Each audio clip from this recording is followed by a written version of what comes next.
Actually या सिनेमाबद्दल आजपासून पुढे जेव्हा जेव्हा बोललं जाईल, प्रेस कॉन्फरन्सेस असतील, म्युझिक लॉन्च असेल, जे जे असेल, मला खरंच मुक्ताशिवाय काही बोलणं कठीण आहे. सो आपण एकत्र गप्पा मारतो.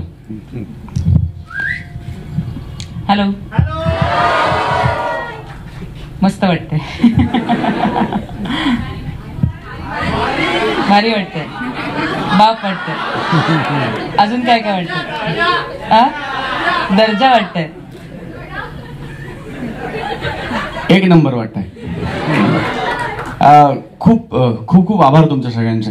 ऍक्च्युली तुमच्या प्रत्येकाशी आम्ही वेगवेगळ्या पद्धतीने जोडले गेलोय सोशल प्लॅटफॉर्म्सवर. कोणाचा दादू आहे, कोणाची वैनुडी आहे, कोणाचा घना आहे, कोणाची राधा आहे, कोणाचा बॉयफ्रेंड आहे, कोणाची गर्लफ्रेंड आहे, कोणाचा सिक्रेट क्रश आहे, कोणाची सिक्रेट क्रश आहे. पण विश्वास ठेवा, मुंबई पण मुंबई 2 रिलीज झाल्यानंतर आमची एक नवीन ओळख कायमची तुमच्या हृदयात कोरली जाणार आहे. ती म्हणजे गौतम आणि गौरी.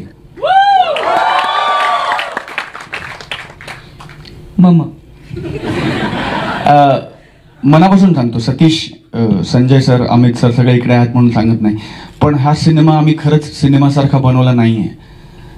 आपल्या घरी एखादं कार्य होतं तेव्हा आपण किती काम करतो, मेहनत करतो किंवा किती इन्व्हॉल्व्ह होतो. आमच्या घरचं कार्य असल्यासारखं हे कार्य आम्ही तुमच्या समोर घेऊन येतोय. आणि खरंच 12 नोव्हेंबरला कोणाच्या मुलीचं लग्न आहे, कोणाच्या भावाचं लग्न आहे, कोणाच्या बहिणीचं लग्न आहे, कोणाच्या प्रियकराचं लग्न आहे, कोणाच्या प्रेयसीचं लग्न आहे. आमच्यापैकी प्रत्येकाच्या घरचं लग्न आहे. आणि लग्नाला जर आपली मंडळी आली नाहीत तर कुठलंही शुभ कार्य पूर्ण होऊ शकत नाही. त्यामुळे हे लग्न तुमच्याशिवाय होऊच शकत नाही. आजपासून या सगळ्यांच्या वतीने मी सांगतो की हा सिनेमा तुमचा झाला. ह्याला मोठं तुम्ही करायचंय, ह्याला महाराष्ट्राच्या कानाकोपऱ्यात तुम्ही पोचवायचंय, ह्याला महाराष्ट्राच्या प्रत्येक रसिक प्रेक्षकाच्या मनात तुम्ही जागा करून द्यायचे. आमचं काम आम्ही करणारच आहोत, पण आमच्यापेक्षा तुमची साथ आम्हाला अत्यंत मोलाची आहे. आणि मला अशी खात्री आहे की मुंबई पण मुंबई 2 ची टॅगलाईन जी आहे, लग्नाला यायचंच, ती रिलीजच्या 1 आठवडा आधी निर्मात्यांना काढावीशी वाटेल, कारण लग्नाला सगळे यायला तयार असतीलच. Thank you very much. MPM नंतर आम्ही पुणे आणि मुंबई होतो. मला असं वाटतं की पार्ट 2 करणं हे जितकं आमच्यासाठी गरजेचं होतं त्याचं कारण तुम्ही होतात. मला पहिल्यांदा असं वाटतंय, असं झालंय की हे लग्न व्हावं अशी आपल्या प्रेक्षकांची इच्छा असावी आणि ती पूर्ण करायला लागावी असं पहिल्यांदा घडत असेल कदाचित. कारण इतकं प्रेम आणि इतक्या आपुलकीने तुम्ही वाट बघत होतात की नाही आम्हाला यांना अजून बघायचंय, आम्हाला दोघांना अजून बघायचंय आणि यांचं लग्न लागलेलं बघायचंय, आम्हाला पुढे काय झालं ते बघायचंय. सो त्या प्रेरणेने हे लग्न लागतंय. मला काल कोणीतरी फार सुंदर कॉमेंट फेसबुकवर दिली होती.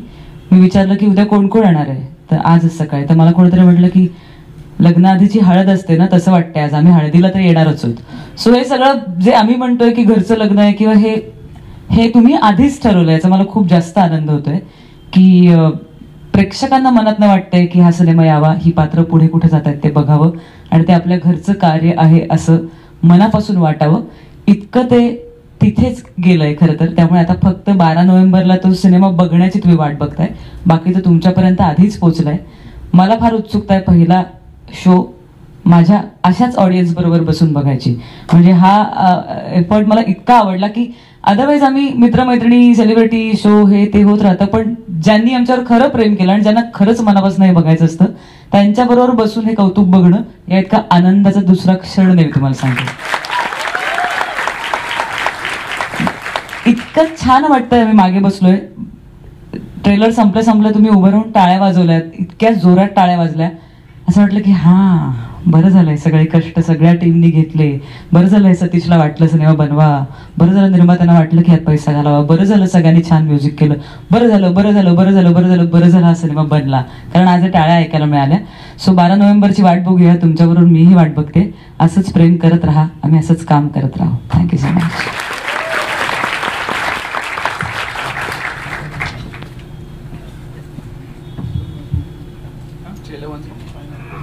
अजून एकदा बघायचं आहे का ट्रेलर?